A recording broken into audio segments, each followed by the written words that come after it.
Greetings, travelers. The following episode is of listener tales. Now, we do not read these ahead of time, so listener discretion is advised. I'm author Mark Muncy. And I'm author Erika Lance. And this is Eerie Travels.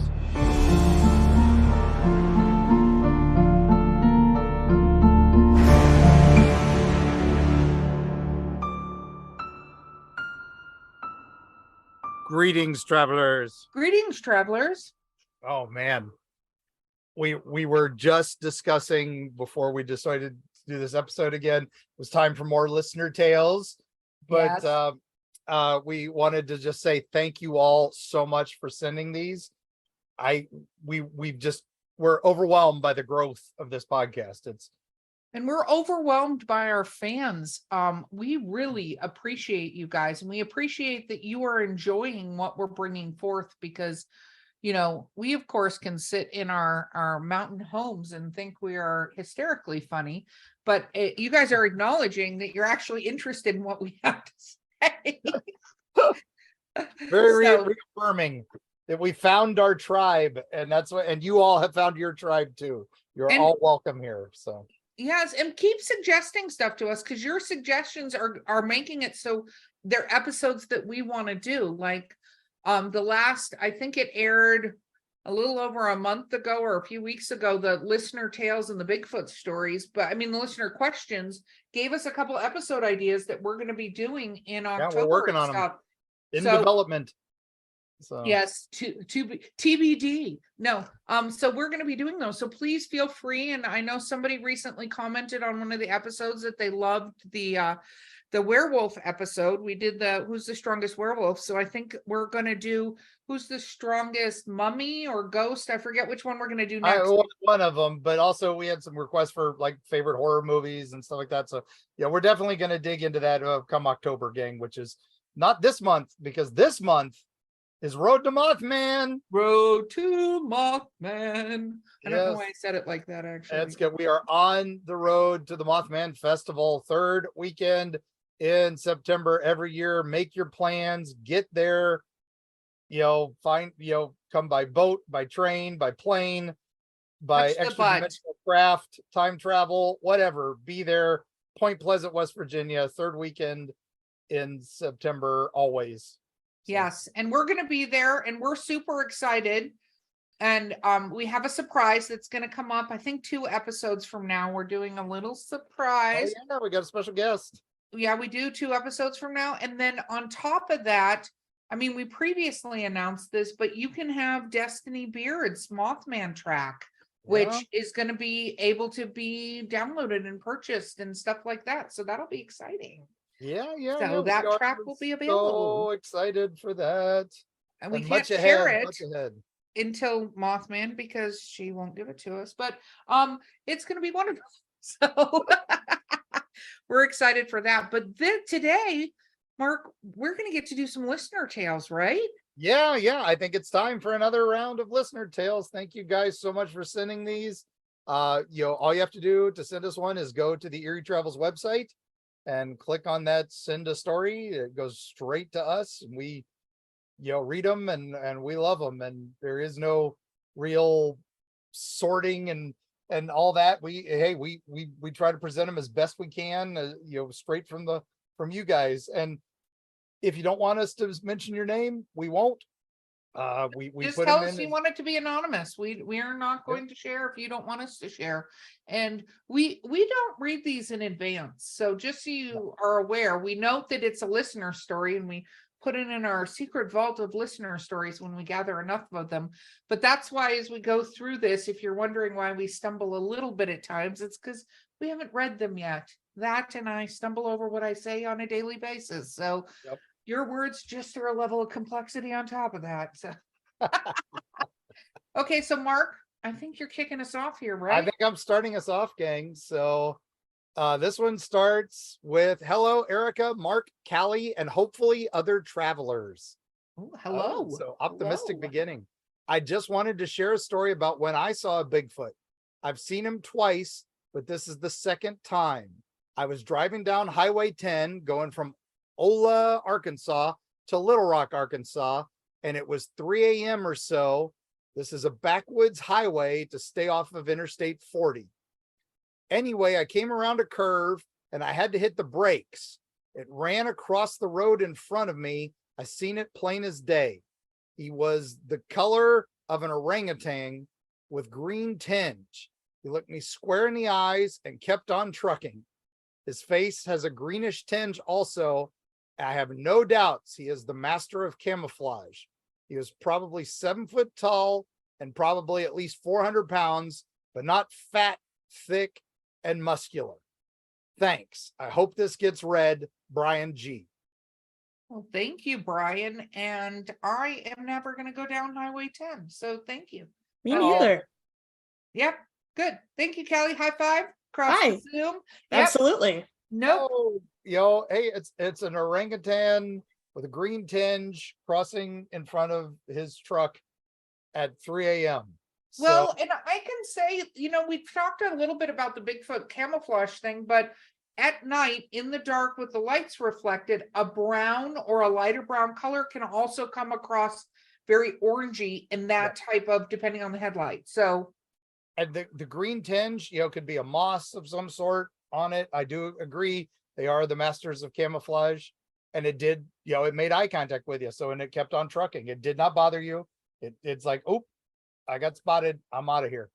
So, where are you supposed to report that to, though, when you have Bigfoot sightings? I would say BFRO, the Bigfoot Research Organization. You can go to Expedition Bigfoot, the main headquarters in Blue Ridge, Georgia. They will take your reports as well if you don't feel comfortable with BFRO for some reason. You can also send them to other authors, that are, send them to your, there are tons of Bigfoot research organizations in your own state. Just, Google them up on Facebook. Feel free to vet them with us or any other podcast of choice. And, that's what those are for. You know how they send out alerts for oh, it's like Riptide or whatever. Like you get like local county alerts.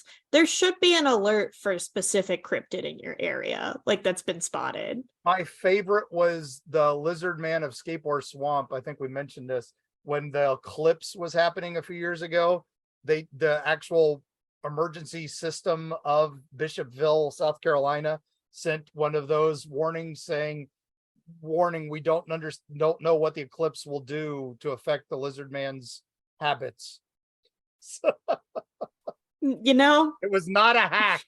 They actually sent that. Well, I love that. It Wyoming that recently sent out, the Parks Department sent out a thing about messing with Bigfoot and just leave them alone? Yep. That's the National Park Service. They have this great Twitter / all social media now. Whoever they hired is the greatest hire of all time. That person has been revitalized that account. I love it. It was like, remember when you're outrunning the bear, in the park, just outrun your friend. Yeah. So it's, I've had that philosophy forever. You don't have to outrun your enemy, just your friends. Yeah. So that is my philosophy is stay the fuck home. Yes.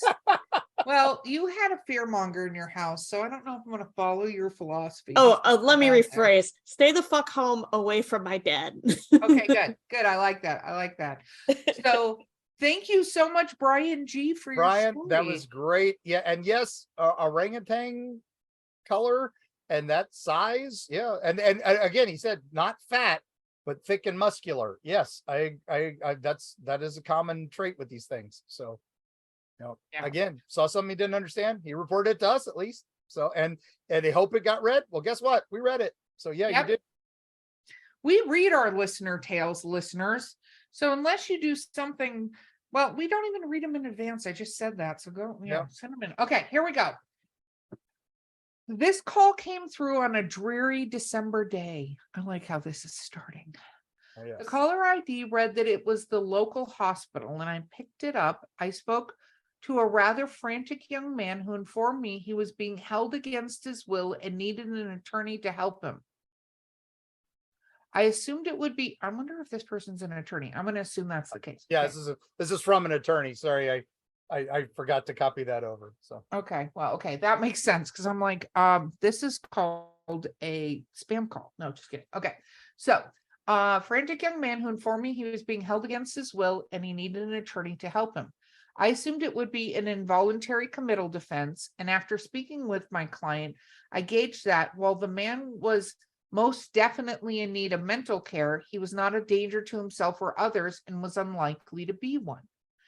Within 24 hours of being committed, my client was back home. Well done for you. Good job. Yeah. Okay. A hearing was set a couple weeks in the future, and I did daily checks to be certain he was compliant with his medication leading up to the hearing, until the one day I didn't. An older officer called to advise that they had responded to a disturbance in my client's home. The ghost, my client had responded, the ghost won't get out and won't leave me alone. Well, said the officer, I can tell it to leave, and he told the ghost to leave. I love that the officer said, get out. Yes. Well, you gotta love law enforcement that does the right thing. Okay. Yeah. And then I told him that this was a civil matter if the ghost refused to leave, and therefore an attorney would need to be contacted. And I ended up driving out there with a mock-up notice to quit addressed to any spirits in possession of the property located at redacted without any authority under the color of the law, advising them that their possession was unlawful in nature and ordering them to quit and surrender the premises or any portion thereof within 15 days of the date of the notice. I, by the way, love this person so much right now. When I saw this letter, I said, Erika has to read this. Oh my goodness. I love everything about this. Okay. A week later, as we're preparing to enter the court for my client's competency hearing, I ask about the status. Oh, it worked great, my client announced. He moved out the same night and took his stuff with him. Well, good, I said. Now let's not mention him in front of the judge. He might have a problem with the service and order us to let the ghost back in if he finds out. I kept him out of the mental hospital that day. John G. John, you are my fucking hero. Yes. Oh my God. I love that. This is a Better Call Saul episode for a Halloween special. Oh my gosh. That is amazing. But that is also for both you and the police officer. I just want to say that your handling of that shows so much compassion and so much understanding for this person who obviously was having difficulties. You talked about that a little bit already, but and I don't think this is placating him. I think this is resolving a problem that he saw was imminent with a very creative solution. I love that. I really do. And again, I don't think this is, that mental health is definitely something that needs to be taken more seriously.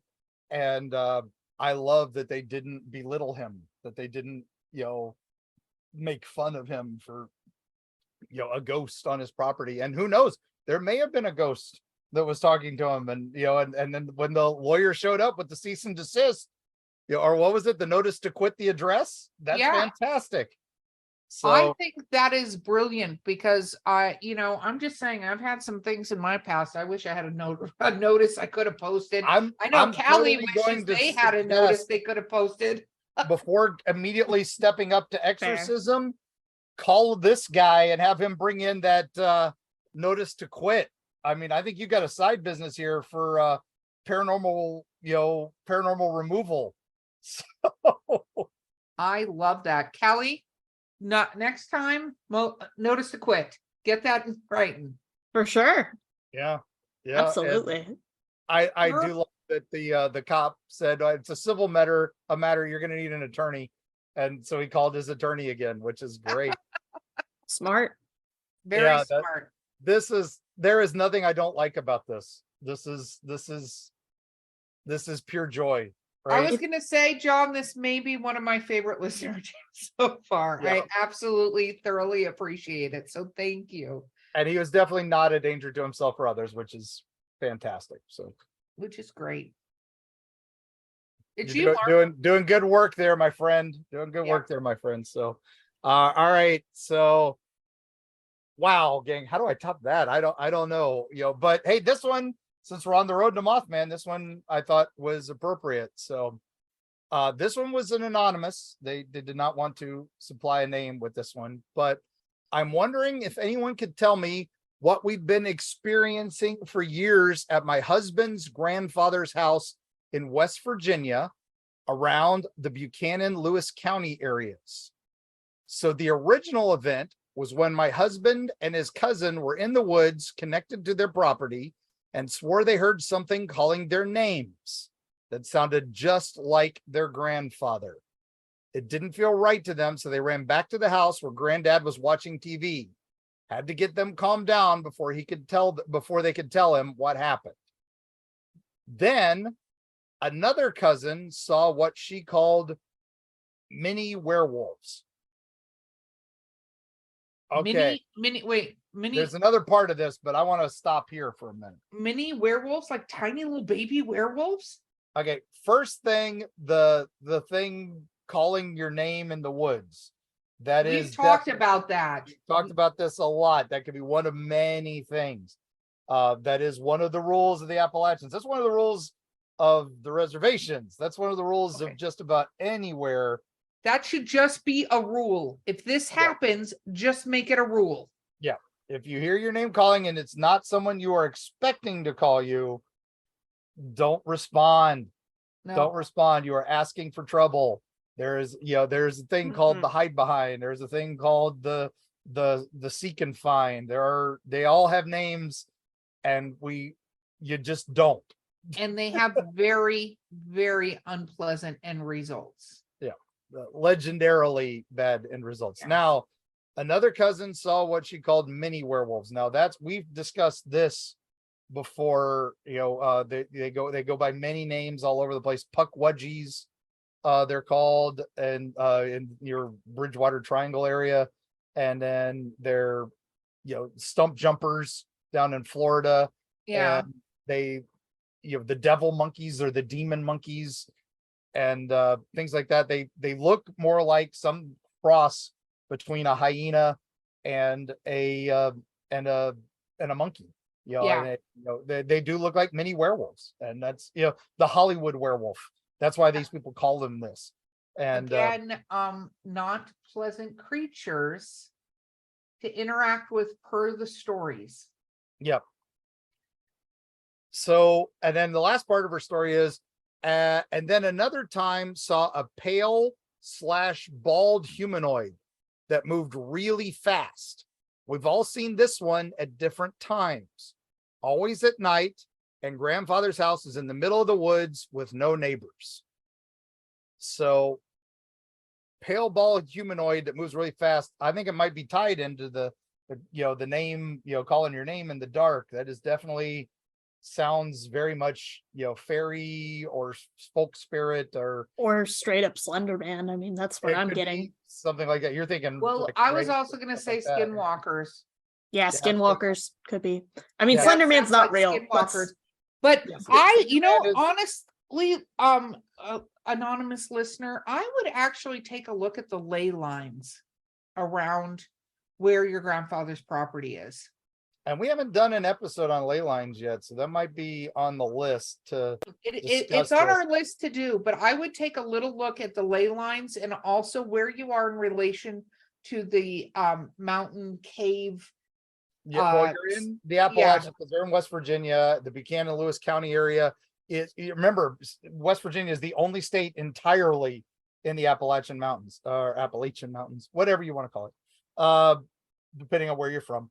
And they have all kinds of mineral deposits and all kinds of crazy things in the mountains that cause strange things. I think that's why it is a epicenter of this. I am going to share this email with our friends at Wild and Weird Radio because they are from West Virginia, and they will just ask them, listen to Wild Weird Radio. We'll ask them to talk about it a little bit on their show to let you know what they think too. Yeah, definitely. They're definitely a friend, a brother of the show. So no, I would say that. But here's the thing about the calling the name. As Erica would always say, I'm talking about myself in the third person. Nope. If you are ever in that situation, do not turn back. Do not do that. No, do exactly what you did, which is get into a safer location. But those are, I think, our guesses, Mark, right? As to what Yes. from description we think these things are. Yeah, these are definitely something different. These are things you don't want to deal with. These are dark things in the woods. These are nature things we don't understand. Yeah, again, we do the preternatural on this. We defer to the wisdom of our elders. Don't whistle in the woods at night and don't answer your name. Yeah. Absolutely not. So thank you very much for that listener story. You officially gave me the heebie-jeebies. I will not be visiting your grandfather's place. Although if you probably told us where it was and invited us, Mark would be like, let's go. Let's check it out. I know that area well. So, it's not too far from our land. So we could make it up there. But anyway, gang, we are, going to take a quick break on our Road to Mothman Listener Tales episode.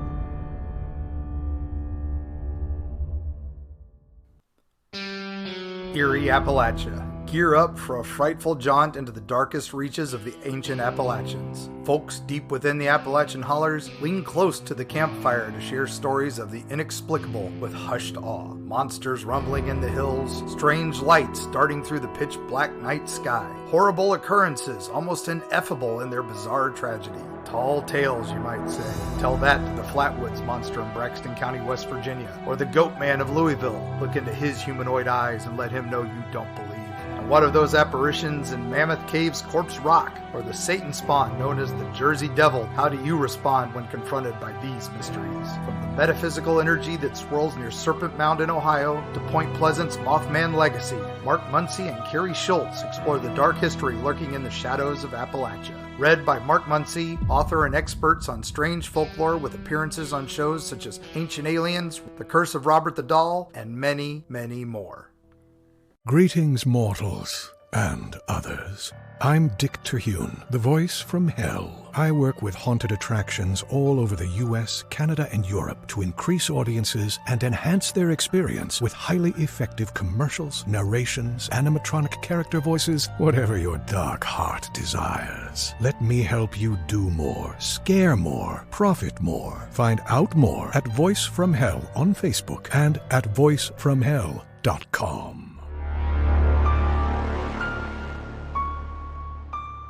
Back. We are back with listener tales. I mean, I go to the commercials to break from the madness, and man, and our commercials are fun too. So no, I agree. Okay, here we go.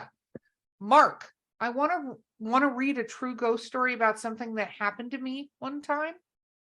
Well, is it okay? I'm reading it because no, this is from a friend of mine that reached out, and I was very happy that she reached out to me about this. So okay. And this is actually her next line here. Are you reading this or am I? No, go ahead. Sorry.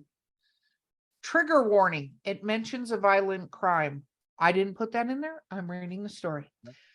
I got into crystals and spirituality when I lived in Florida. I was using meditation and crystals to ask the universe for guidance because I wanted to move to a new place. When I was meditating, I saw part of the word like Alabama or Alhambra. Alhambra. I wasn't sure what Alhambra was, so I Googled it and found out it's a place in Spain. I decided it was just weird nonsense from my brain. By the way, do not decide it's weird nonsense from your brain when things like this happen. There's a certain friend of mine, I know you know and are listening, that doesn't listen to these kind of things, and it always backfires on them. So I'm just throwing that out there. You know who you are. Okay. A few weeks later, I went on a trip to the other side of the state with some friends and saw billboards for a replica of the Alhambra. So I'm thinking, this is where I'm supposed to live. I wish that's how it had ended. Soon after that, my neighbor tells me her little boy had been seeing a ghost of a woman in a closet that shared a wall between our apartments. Nope. Oh, just got goosebumps. I don't like this. Nope. Okay. Whew, whew. Okay, let me just say that again. Soon after that, my neighbor tells me her little boy had been seeing a ghost of a woman in a closet that shared a wall between our apartments. We lived in an old 1920s house that had been divided into 4 apartments, and at one time, our 2 units were all just one room. The neighbor then found a news article about a murder that had taken place on our floor, and she said the woman in the article matched the description her son had given her of the ghost. Nope, why am I reading this one? Wah! And the thing Ooh. is, I know that house. I've been to her apartment. And, Of course you have. Of course you have. Okay. Callie, it's our old friend English from. Oh, well, Okay. English, I hope you're doing well. Yeah. Okay. Well, we Well, got more to the letter. So Let me get through this story, Muncy. Sorry. Shortly after that, when I was riding around, I felt that I got another message from the universe to check out an apartment complex on the far south side of town. I later drove down there, and as I was approaching, I noticed that the side street that was leading to the apartment complex is called Alhambra Way, and the street ends at a lake called Lake Magorty. Am I saying that right? Yep. Which I remembered from the article was where the woman's body had been dumped. Oh, the murder happened about 2 years before I moved in with my roommate. I just Googled all of this to make sure I'm remembering it correctly, and it still gives me chills because it's all accurate. English. Okay. English, first of all, you've officially given me the heebie-jeebies.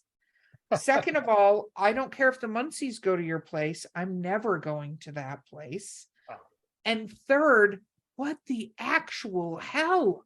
Oh my God, and you still stayed there? Now I not want much to know longer. more. They moved out. They were moving out. That was the whole point. I Still know, but now I stressful. want to know more about, did they get rid of the ghost? What happened there?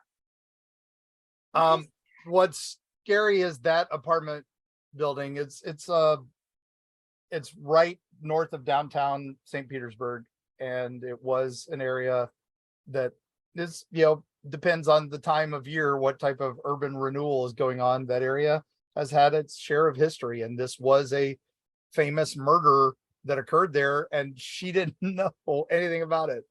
And this is crazy. So the 1920s house and seeing the woman between the walls, that happens a lot in these houses. People see ghosts walking through walls or in the walls and stuff like that, and that's because, yes, at one point it might have been one or one room, and now it's 2. These houses get divided up so that they can rent more apartments, and make more rental money on one house. Yeah, So and that makes sense. And of course, if you have a house that's older, there are chances that people may have passed away in that, or there are chances, as we keep finding out, that they build upon places where people are buried. So there's that fun. But ghost stories, I don't know if I'm enjoying that ghost story very much, and it's giving me the official heebie-jeebies. So English, thank you very much for your listener tale. I will not be going to that apartment. Thank you. Okay, moving on. well, hopefully we see you, English, at one of the events up north, now that you're an up north person. So we hope to see you. And if you want to see us in an event, definitely follow us, the Erie Travels website or the Erie Travel socials. You can find out where we're going to be, including Mothman Festival. I'm so excited. All right, did I mention this is Road to Mothman month? I think I should mention it again. So Okay, are you drinking the Mothman Kool-Aid? What is happening over there? I'm just excited. So all right, I understand. all right, I'll do the next story. I think it's our final one of this episode. So I yeah. believe so. Yes, gang. Yeah. So Okay. already coming to the end, but this one's a doozy. So be ready.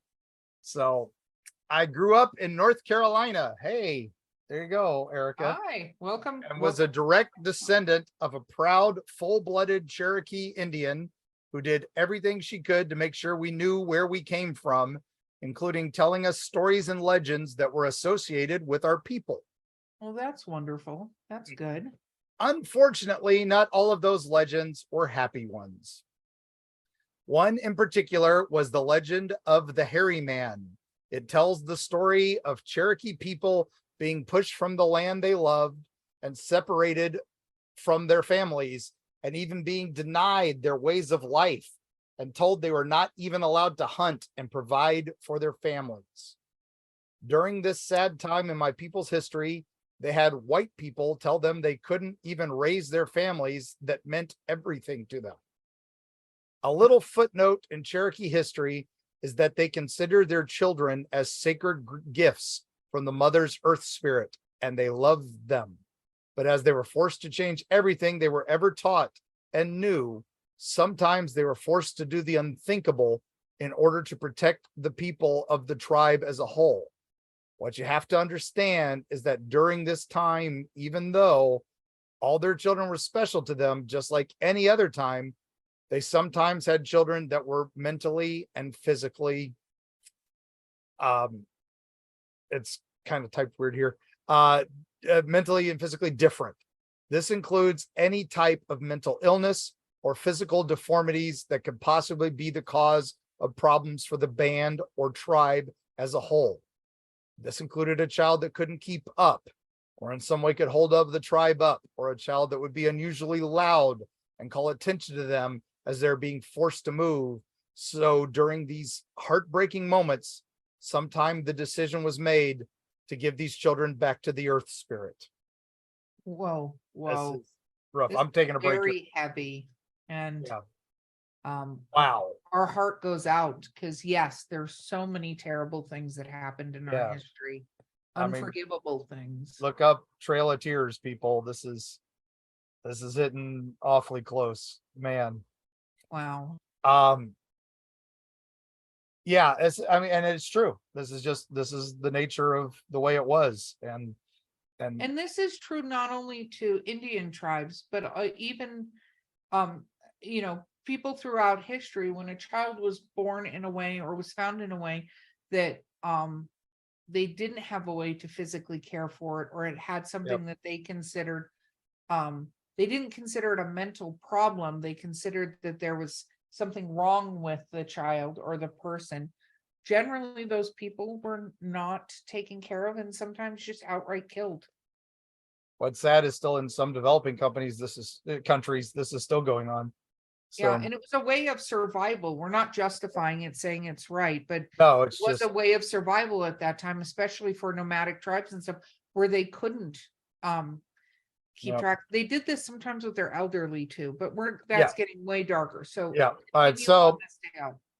when these children were born, they were taken to sometimes caves nearby or into the woods and left for nature to do as she saw fit during these times. It is also known that the sick or disabled elders, and it was a known fact that some of the children eventually would end up in the company of the elderly or ousted adults who usually tried to raise them to the best of their abilities. It's a well-known fact throughout history, if a person is subjected to certain elements, that the body will try to adjust itself accordingly. So if you spend a lot of time in an exclusive cold environment, in the wintertime, your body will begin to protect itself by growing extra hair. And that is what my people believe Bigfoot is eventually, over some time, the ousted reproduced, and the results are considered just another race with slightly different ways of doing things. Some are extremely intelligent, but are somehow just different than other people. That is why there seem to be different personalities and temperaments, just like people or other living beings. I'm sure that my thoughts can be laughable and considered strange, but when you really think about it, it might make some long asked questions seem to make more sense. It's a possibility anyway. Denise. Wow. Denise, I am proud of your ancestral heritage and that you put a lot of thought into this. And that has been shared amongst the tribes. This was definitely a theory I have heard before, that these were, that's where we get some of our cave legends, like those bogeymen, the Huntington hobgoblins, and some of the other one, the Olympia bogeymen, were things that were left in caves and left to fend for themselves, and they developed into this weird tribes of cave dwellers. The Bigfoot, I have heard that's more of a northern legend, that it's that's more the Inuit version of this history too. that Bigfoot evolved Yeah. because it had to live in the frozen north, the Pacific Northwest. That's a bit more common than this area, the Cherokee area. But and again, worst terrible time in history, the Cherokee were forced to move quite a bit. Yeah. And Denise, thank you for sharing your story. It was very heavy and very deep, but thank you for sharing it with us. And who knows? I mean, you're very right. Evolution is an interesting thing. I mean, more and more children are being born without wisdom teeth because we've been taking the wisdom teeth out for so long that we've just now adapted, and people aren't being born with wisdom teeth anymore. Like that is science, my friends, that you can research. Yeah. So I could see that somebody could adapt, and they are humanoid. So it would be interesting to see what that meant. And especially we're talking about the cave systems again and things like that is what's out there. And we don't know, but this is another thing that do research. Don't forget actual history, because history will unfortunately repeat itself and does repeat itself if you don't learn from it. Yeah. And if you want to learn more about the Cherokee, I would say for our travel this episode, I would definitely go to Cherokee in North Carolina. It is a reservation that is an incredible wealth of history there. And there are tons of places that you can look into the folklore in the area. One of my favorite places to visit is in that Western North Carolina area.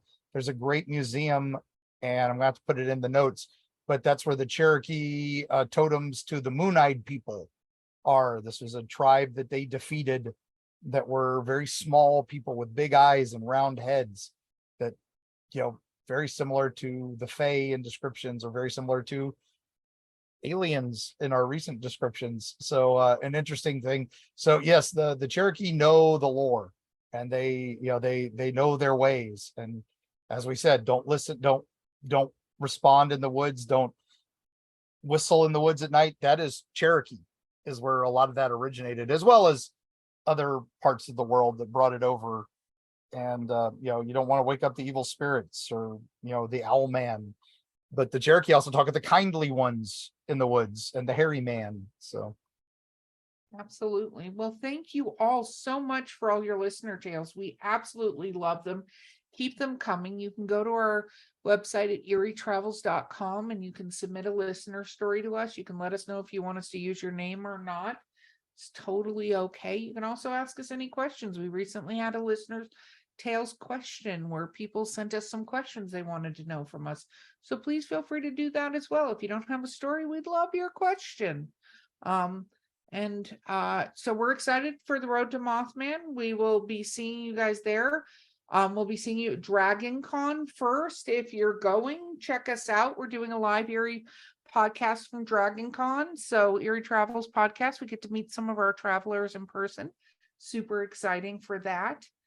And Mark, anything else to close us out today? no, I mean it's September, so it's ghostly time, it's spooky time. The haunts are opening up all around the country, so we've got episodes dealing with haunted houses. I mean, we've already done a few of those early because for us it's always haunt season. And we've got some interviews with some haunters coming up as well. If you just want to tell us about your favorite haunted attraction that we may not know about or something like that, please give us a call. Click on our website and drop me a line, drop Erika a line, drop Callie a line. We all love it. So yeah, absolutely. So thank you all for listening. Don't forget to like, subscribe, share, tell your friends all about us, vote for us in Paranormality Magazine. Yeah. And gang, thank you so much for everything. And these listener tales are just, we're keeping the folklore alive. We're sitting around the fireplace telling more stories. So thank you all so much, and we will see you on the other side.